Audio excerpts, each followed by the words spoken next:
Subscribe करें और bell दबाएं ताकि कोई खबर रह न जाए।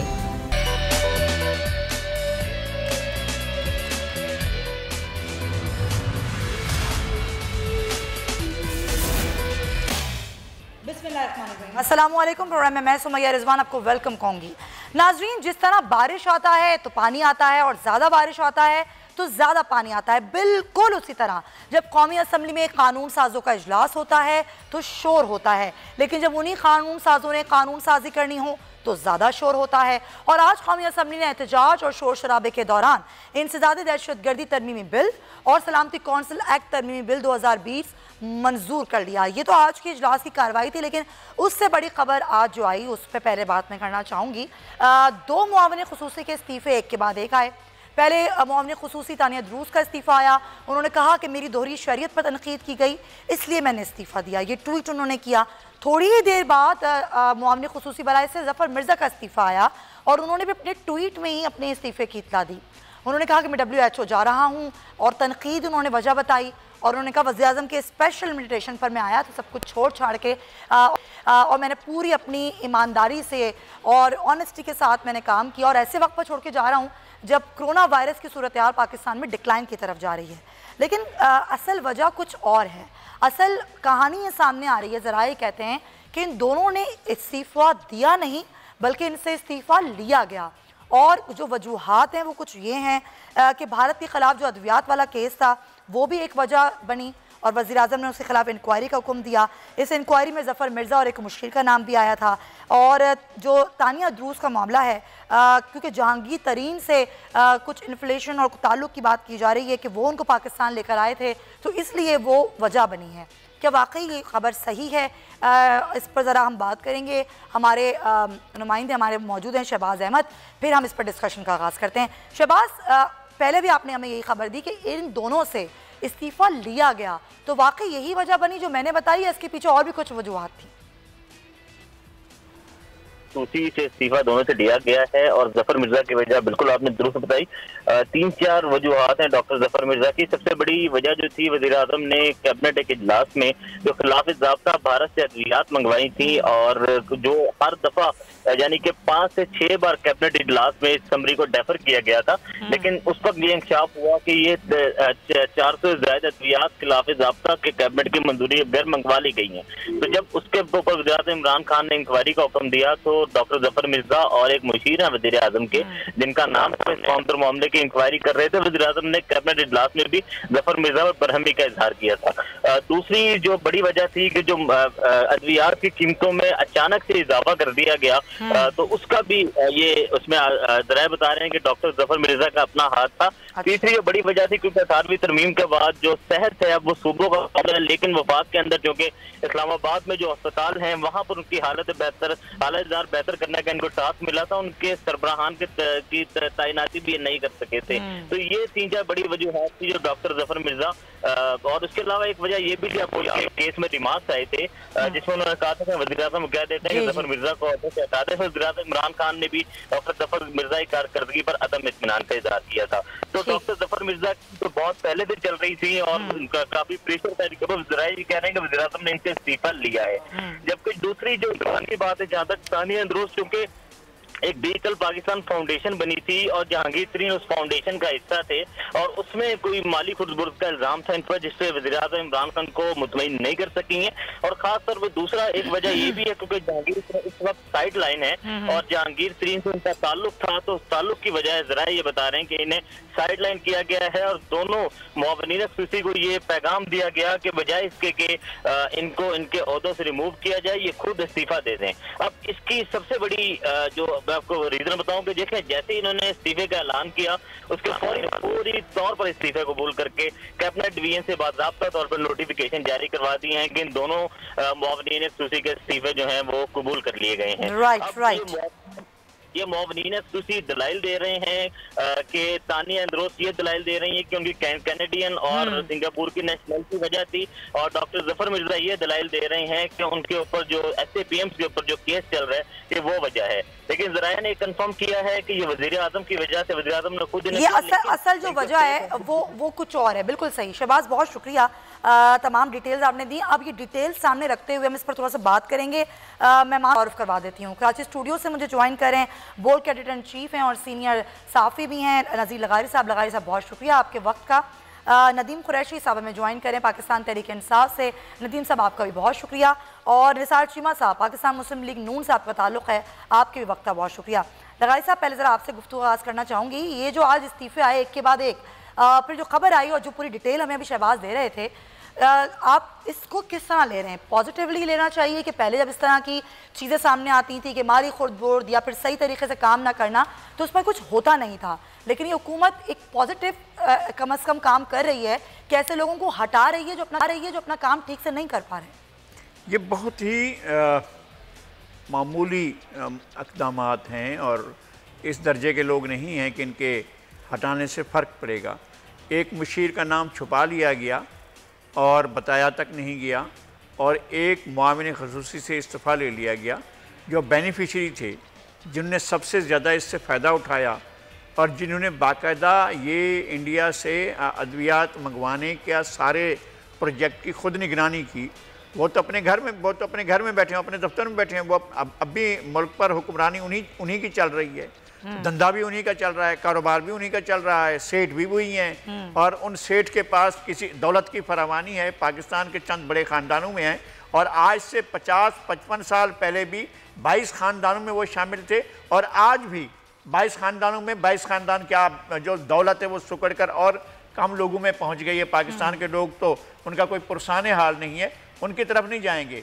जो बड़े बड़े सवालात मौजूद हैं इस हुकूमत के बनने से पहले, नदीम बाबर साहब के बारे में जो सवालात मौजूद थे उनका क्या हुआ, जो अर्ज़ाक दाऊद साहब के बारे में सवालात थे उनका क्या हुआ, और तानिया मिर्ज़ा से और डॉक्टर ज़फ़र मिर्ज़ा से इस्तीफ़ा मांगने या उनके इस्तीफ़ा देने से पाकिस्तान की सियासत में कोई हलचल नहीं है, कोई ऐसी सूरत हाल नहीं है, इससे किसी की पारसाई साबित नहीं होती है। डॉक्टर ज़फ़र मिर्ज़ा का एक हमने पहले भी कहा और अब भी कह रहे हैं कि कोरोना के दौरान उनका किरदार ऐसा था कि उसे ट्रिब्यूट किया जाना चाहिए और उन्होंने कंसिस्टेंसी से इसको मॉनिटर किया, इसके बारे में वो मुसलसल रहे, ऑन पेज रहे, तमाम लोगों के साथ रहे। लेकिन अगर जो बातें उनके मुताल्लिक की जा रही हैं तो उसमें असल बेनिफिशरी और हैं।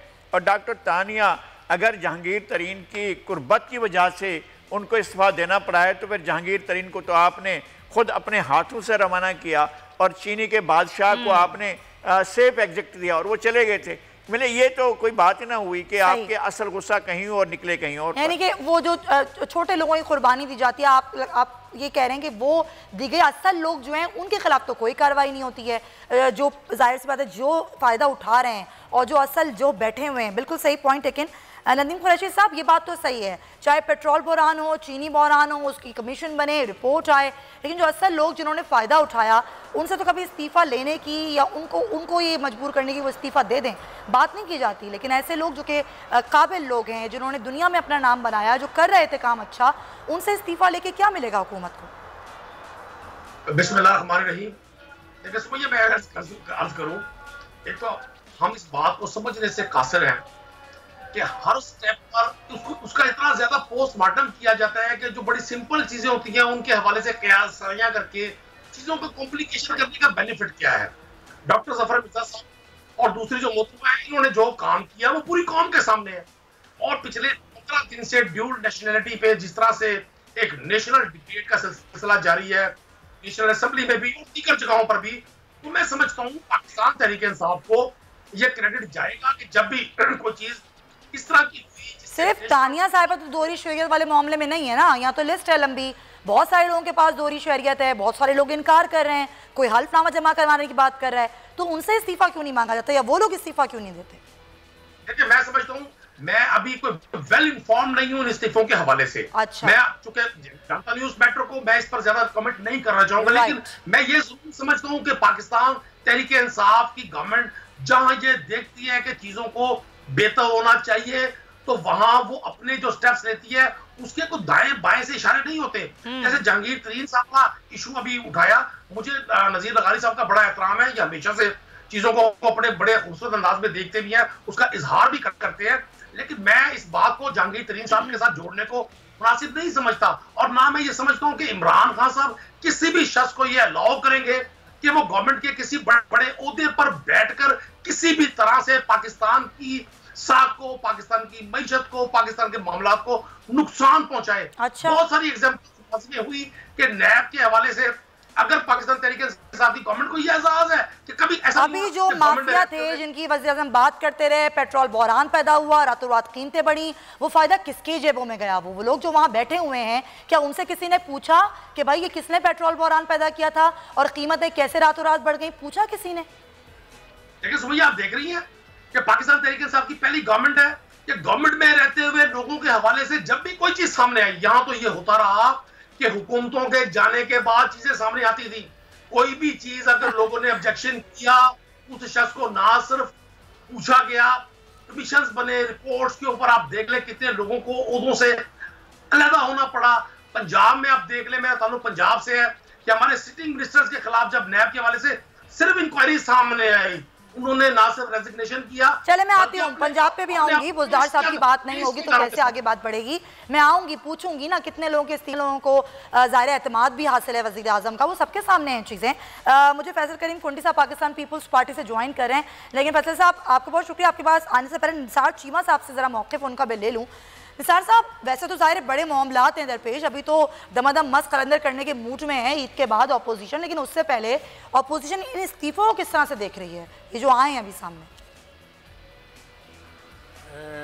देखिए बात यह है कि ये जो दोनों मामलीन ख़ुसूसी जिन्होंने इस्तीफ़ा दिया है, ये प्रोफेशनल लोग थे। वैसे तो ये है कि ये मैं समझता हूँ कि वज़ीर आज़म साहब को जो अपने लोग थे, जो ऐवान में मौजूद हैं, जो उनके मेम्बरान हैं, उन पे भी एतमाद करना चाहिए। उनमें देखने, मैं वजारत सेहत की बात करता हूँ, इनके पास कई काबिल लोग हैं, डॉक्टर मौजूद हैं, डॉक्टर नौशीन हामिद इनकी पार्लिमानी सेक्रेटरी जो हैं, ये उनसे काम लेने की बजाय अगर बाहर से इम्पोर्ट करेंगे तो जाहिर है कि वो जो उसका कोई अच्छा तासुर नहीं जाएगा और दूसरी बात कोई अच्छा पैगाम भी नहीं जाएगा। और दूसरी बात ये है कि ये देखें, दोनों जो हैं, ये डॉक्टर तानिया और डॉक्टर ज़फ़र मिर्ज़ा साहब दोनों प्रोफेशनल लोग थे। अगर उनकी कारकर्दगी तसल्ली बख्श नहीं है तो आप अंदाज़ा कर लें कि बाकी काबीना का क्या हाल होगा। और अगर ये भी मैं गुजारिश कर दूं कि अगर तसल्ली बख्श कारकर्दगी ना होने की बिना पर अगर अनसेटिस्फैक्ट्री परफॉर्मेंस की बिना पर किसी से इस्तीफ़ा लेना जो है वो ज़रूरी ठहरा, तो फिर पूरी काबीना को बेमा वज़ीर आज़म साहब की रुखसत होना पड़ेगा। सबकी परफॉर्मेंस 2 साल में पूरी कौम के सामने है, जो आवाम के ऊपर, कौम के ऊपर एक अजाब की तरह मुसल्लत हैं। और ये है कि जो आवाम का जीना मुश्किल हो गया है, महंगाई ने यह है कि आवाम की कमर तोड़ के रख दी है, आपके सामने है। तो अब यह है कि अगर परफॉर्मेंस को देखा जाए और इस बुनियाद पे फैसले हों तो फिर वज़ीर आज़म समेत पूरी काबीना को जाना पड़ेगा।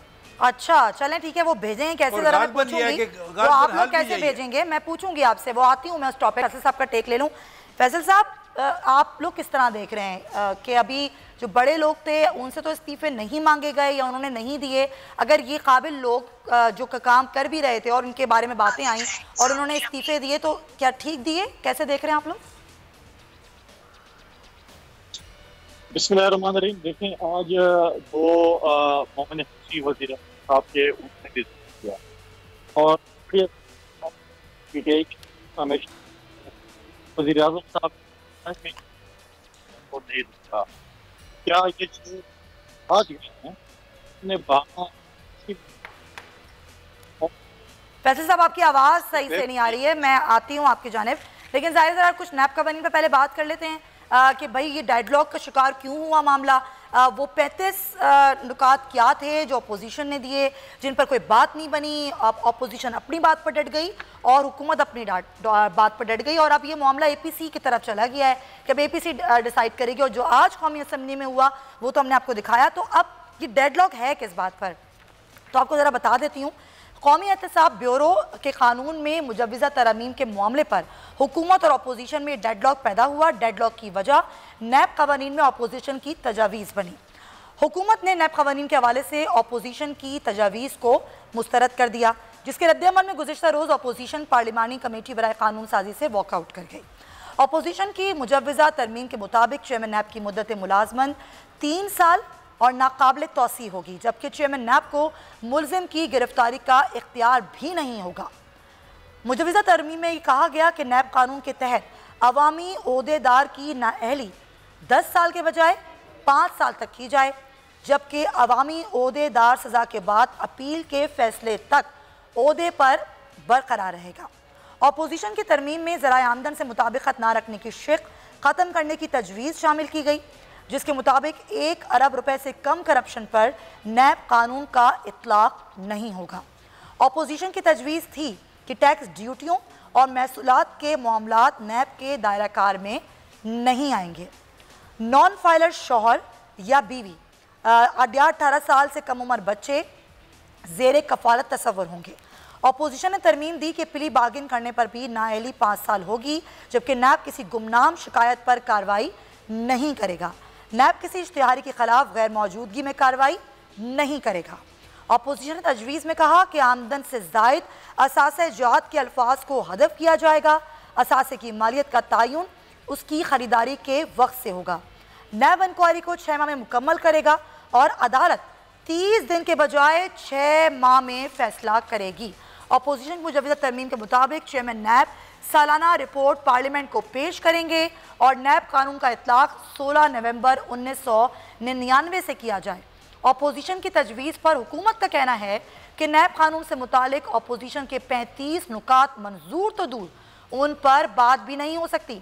उसके बाद वज़ीर इत्तलात फ़ैसल बी फराज ने कहा कि अपोजिशन नैब के मामले पर सौदेबाजी करना चाहती है। ईद के बाद अपोजिशन गबार से हवा निकल जाएगी। सियासी तौर पर बेरोजगार होने वालों का अपना कोई एजेंडा नहीं।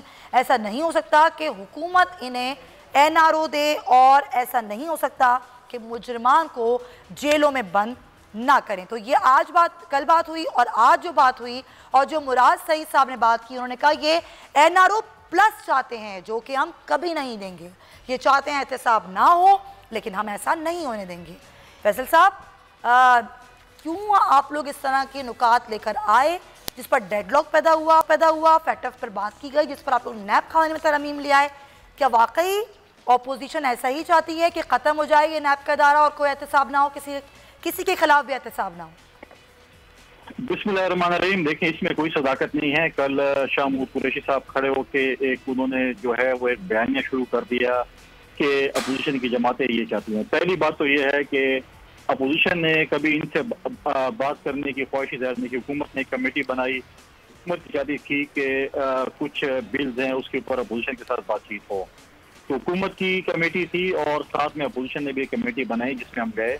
लेकिन जो कल शाह की वो सरासर गलत थी। जो उन्होंने अपोजिशन पे इल्जाम तराशी करने की कोशिश की है वो चेंज कर दी।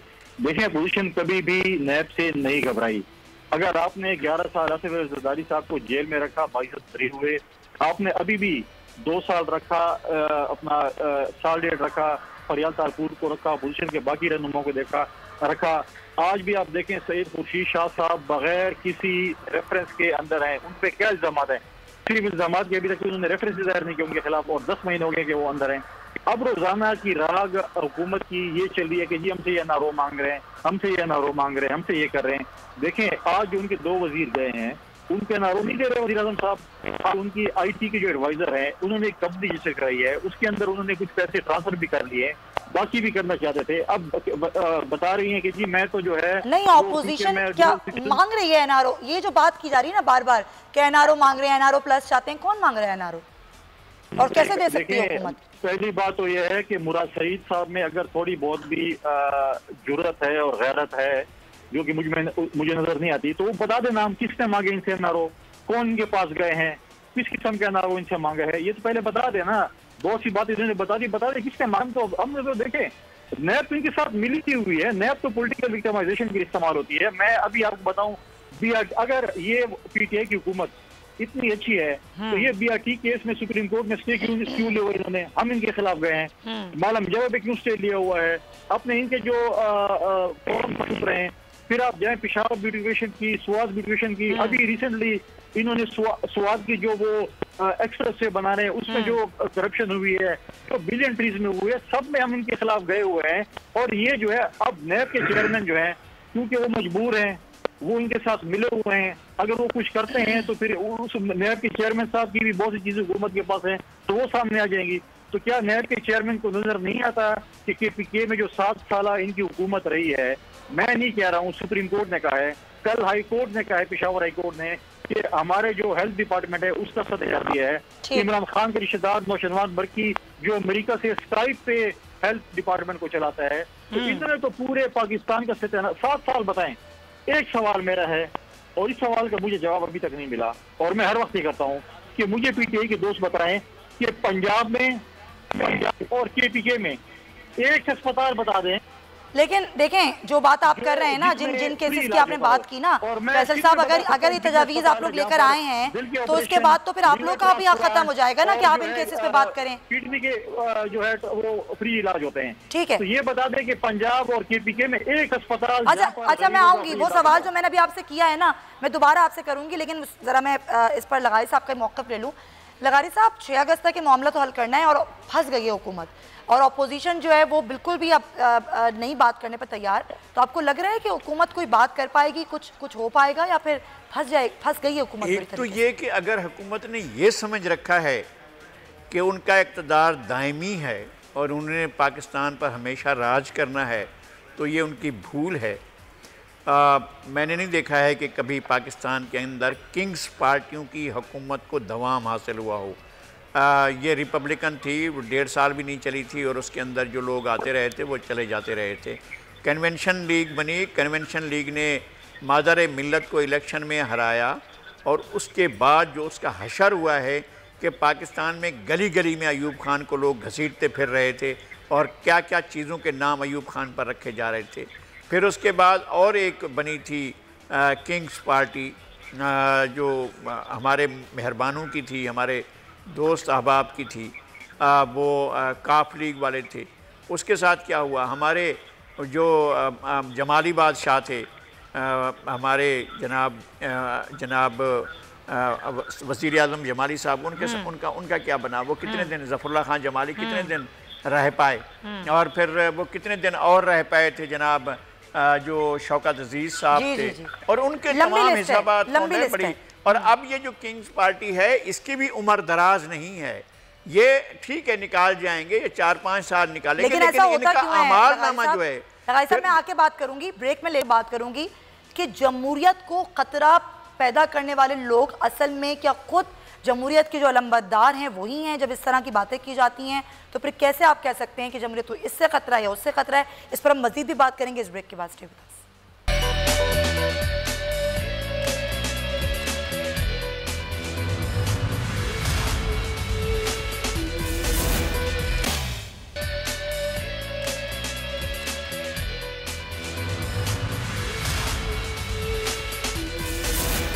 Welcome back to the show. अब ज़ाहिर है ये तमाम तरह सूरत हाल जो कि हम डिस्कस कर रहे हैं, अब अगर डेडलॉक पैदा हो गया है अपोजिशन और हुकूमत के दरमियान, तो वो कैसे दूर होगा? क्योंकि अब तो अपोजिशन बिल्कुल बात करने को तैयार नहीं है। हुकूमत क्या सोच रही है? जो हम ब्रेक से पहले बात कर रहे थे उसी बात को मैं आगे बढ़ाते हुए ज़रा नदीम कुरैशी साहब की जानिब जाती हूँ। नदीम साहब, हुकूमत भी डट गई है, अपोजिशन भी डट गई है, मुश्किल में आप लोग हैं। 6 अगस्त से पहले आप लोगों को ये मामला हल करना है, कैसे करेंगे? क्या सोचा हुआ है आप लोगों ने?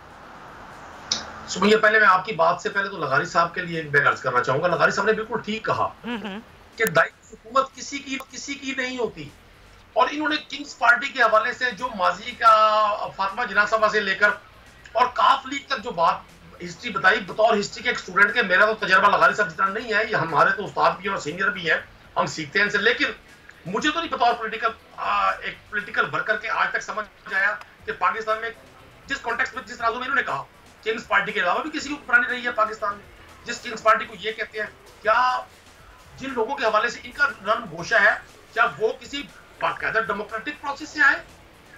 यही काफ लीग की पीपल्स पार्टी ने अपना डिप्टी प्राइम मिनिस्टरशिप दी, और यही नवाज शरीफ साहब थे जिनके बारे में जनरल ज़िया की दुआ थी कि जिनको भी उम्र लग जाए। पाकिस्तान तहरीक इंसाफ को पाकिस्तान के उन लोगों ने वोट किया जो पिछले 2 दहाइयों में, लेकिन आप अपने इत्तेहादियों पर नजर दौड़ा लें, वही लोग हैं जो पिछली हुकूमतों में थे। नई चीज तो कोई भी नहीं है आपकी हुकूमत में। पाकिस्तान तहरीक इंसाफ की स्ट्रगल को उन पार्टियों के साथ जोड़ना, जो सर ये स्ट्रगल है पुराने लोगों को साथ मिला के एक पार्टी बना लेना। पाकिस्तान तहरीक इंसाफ की तो अपनी एक टीम थी ना, वो टीम कहाँ नजर आती है? वो चंद लोग हैं जो नए चेहरे हैं, बाकी तो वही पुराने लोग हैं।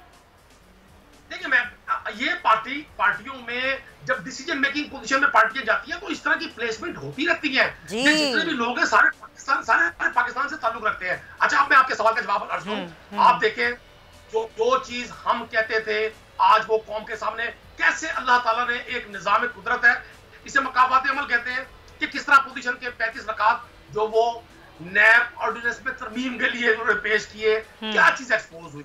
अभी बिलावल भुट्टो साहब भी और शहबाज शरीफ साहब भी बड़े बबांगे दौर पिछले 3 साल से कहते थे कि जी हम एनआरओ नहीं लेंगे।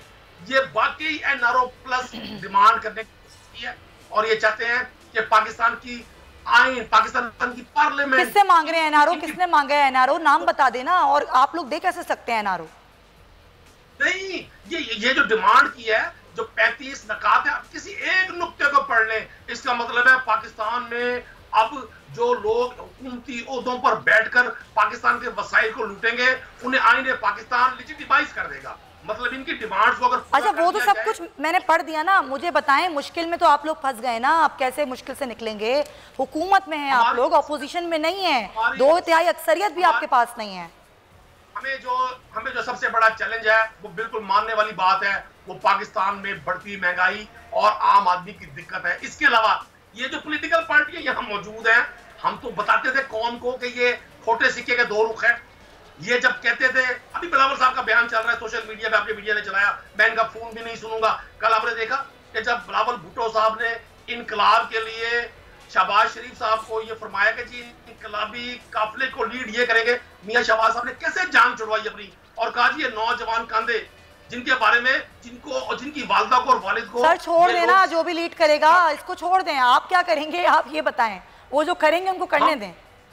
हमने आईने पाकिस्तान को हमेशा प्रायोरिटी दी है, प्रायोरिटी देंगे। हम किसी ऐसी आईनी तरमीम की तरफ नहीं जाएंगे जो लोगों को पाकिस्तान के वसाइल लूटने के लिए लेजिटिमाइज कर, पॉइंट टेकन, जो लोगों को इंडोर्स कर दे कि जी आप लूट मार करें। ठीक है, ठीक है, पॉइंट टेकन। सर आपका पॉइंट आ गया। निसार चीमा साहब क्या करेंगे आप लोग? अब आप लोगों ने तो कह दिया ना कि एपीसी डिसाइड करेगी। ये एपीसी जाहिर सी बात है किस तरीके से क्या डिसाइड करेगी और आगे क्या करने वाले हैं इसके बाद आप लोग?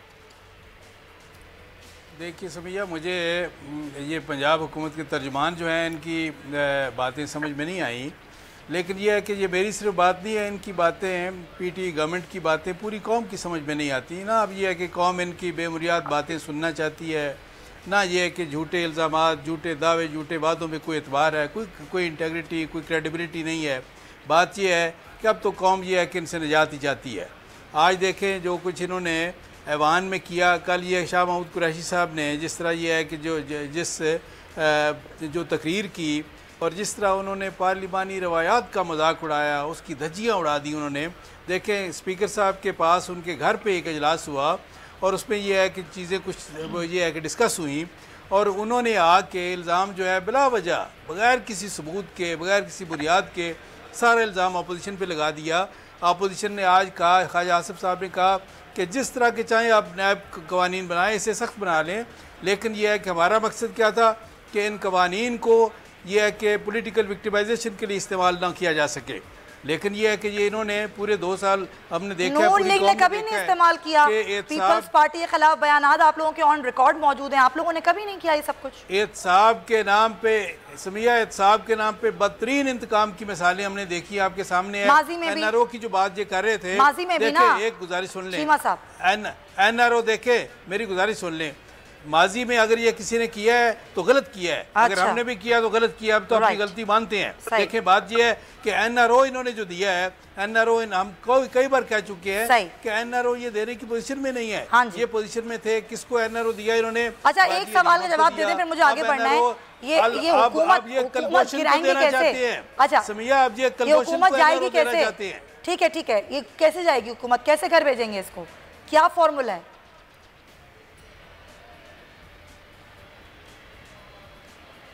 जी समिया, मुझसे आपने पूछा? जी चीमा साहब आपसे ही पूछा है, फिर मुझे आगे बढ़ना है। जी मैं सवाल नहीं समझ सका आपका, आपने क्या फरमाया? अच्छा चले वो सवाल मैं आपसे आगे करती हूँ, फैसल साहब से ये सवाल कर लेती हूँ, फिर आप समझ भी लेंगे।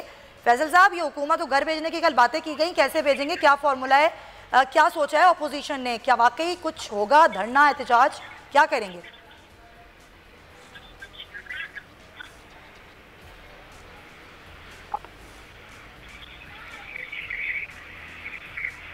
फैसल साहब मुझे सुन पा रहे हैं? जी सवाल दोबारा का रिपीट करें मुझे। फैसल साहब, घर कैसे भेजेंगे हुकूमत को, क्या फॉर्मूला है ऑपोजिशन के पास?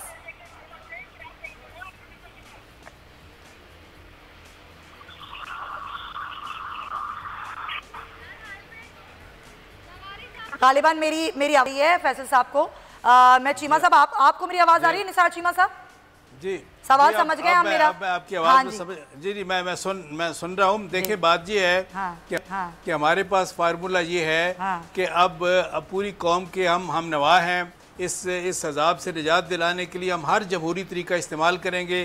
तमाम अपोजिशन कायदीन जो है इकट्ठे होकर एक लाइनअप तय करेंगे। उसमें यह है कि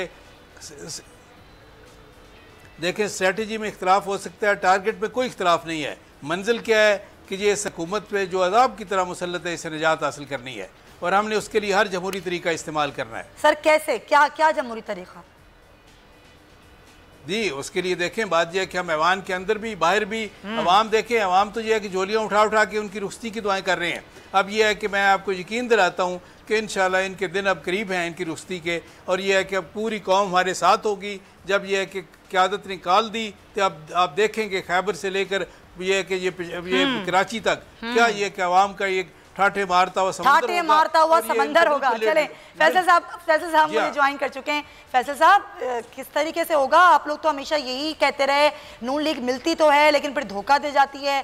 पूरा एतमाद है इस बार नून लीग पर, और कैसे कर भेजेंगे हुकूमत को आप लोग इस बार? देखिए, पॉलिटिक्स में मुख्तलिफ पॉलिटिकल पार्टीज होती हैं, हुकूमत में भी होती हैं और अपोजिशन में भी होती हैं। हर किसी का अपना एक मैनिफेस्टो होता है और फिर कोई ऐसी चीज होती है जिसपे अपोजिशन या हुकूमत के जो होते आते हैं। डेफिनेटली PMLN का, पीपल्स पार्टी का अपना मैनिफेस्टो है, JY का अपना मैनिफेस्टो है, लेकिन क्योंकि इस वक्त PMLN के अपोजिशन लीडर है तो हमारी ये रिक्वेस्ट, हमारी ख्वाहिश थी कि वो APC को लीड करें, जिसमें हम जाके कुछ इश्यूज डिस्कस करें हुकूमत के खिलाफ, अदम एतमाद की बात हो या एहतजाज की बात हो या जो चीजें हों। तो क्योंकि leader of the opposition PMLN के शहबाज शरीफ साहब है तो हम कहते हैं कि वो होस्ट करे। तो अब इंशाल्लाह वो ईद के बाद जो है वो हमारी कमेटी बन गई है जो उसका एजेंडा बनाएगी और वो होस्ट करेंगे। दूसरी बात ये देखिए, हुकूमत में भी ऐसी चीजें होती हैं। खान साहब माजी में क्या कहते थे MKM के मुतालिक, शेख रशीद के मुतालिक, मुस्लिम लीग काफ के मुतालिक क्या कुछ नहीं कहते थे। आज वही लोग इमरान खान साहब को डिफेंड कर रहे हैं। अब ये देखें, अब उनकी जो पार्लियामेंट की जो नेशनल असेंबली की पहली 3 रोज देखें, वो जो 22 साल जदोजहद वाले हैं वो बैक बेंचर बन गए हैं और शायद आपको नजर आए। बाकी तो सारे इमरान खान को डिफेंड करने वाले हैं जो कि माजी में नून को, पीपल्स पार्टी को। तो यही तो सियासत है ना कुंडी साहब, यही तो सियासत भी तो ऐसे ही करते हैं ना, एक दूसरे के खिलाफ बयानबाजी होती है फिर साथ मिल जाते हैं ना, यही हमने देखा है। कुंडी साहब मैं ब्रेक ले लूं। जी जल्दी से सर, जल्दी। जब जरदारी साहब प्रेसिडेंट बने उन्हें बलूचिस्तान की आवाम से माफी मांगी, लेकिन इमरान खान साहब ने तो माफी नहीं मांगी कि मैंने जो बातें की थी माजी में मैं उससे माफी मांगी। जो उनकी तकरीरें देखें, जो उन्होंने लीडर्स के मुतालिक कहा था, आज उनके साथ पॉइंट टेकन। सर मुझे ब्रेक लेनी है, वक्त काफी हो गया, बहुत शुक्रिया। फैसल साहब आपका भी, निसार चीमा साहब आपका भी, नदीम कुरैशी साहब आपका भी। वापस आएंगे, मौक़िफ़ लेंगे लगाई साहब का भी और दीगर भी कुछ बात करेंगे। स्टे विद अस।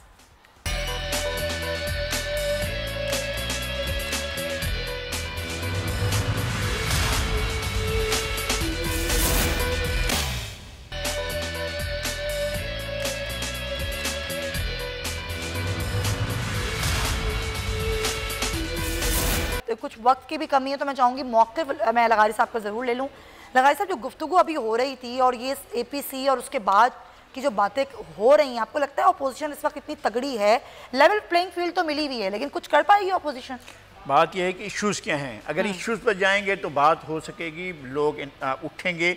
वो ये है कि 10,000 अरब के कर्जे लिए गए 2 साल में, 1 करोड़ से ज़्यादा अफराद बेरोज़गार हुए हैं, महंगाई का तूफ़ान आया, पेट्रोल की कीमतें बढ़ी। ऐसे आलम में कि जब दुनिया में कम हो रही हैं, आटे की चोरी हुई, शुगर की चोरी हुई, अब पेट्रोल हेलीकॉप्टर जो सफ़र किया वज़ीर-ए-आज़म ने उसका कोई हिसाब नहीं दिया गया, BRT मुकम्मल नहीं हुआ, उसका इफ्तिताह नहीं हुआ। हर दफ़ा इफ्तिताह की बातें होती हैं। मालम जब्बा केस है, फॉरेन फंडिंग केस है, ये 10 नुकात हैं, इनके जवाब तो बहुत सारी हैं लेकिन असल सवाल वही जो आप उठा रहे हैं कि इश्यूज़ पर अगर वाकई अपोजिशन डटेगी, खड़ी होगी तो फिर शायद और साथ भी लोग दे दें, लेकिन देखना होगा ईद के बाद क्या होता है। अब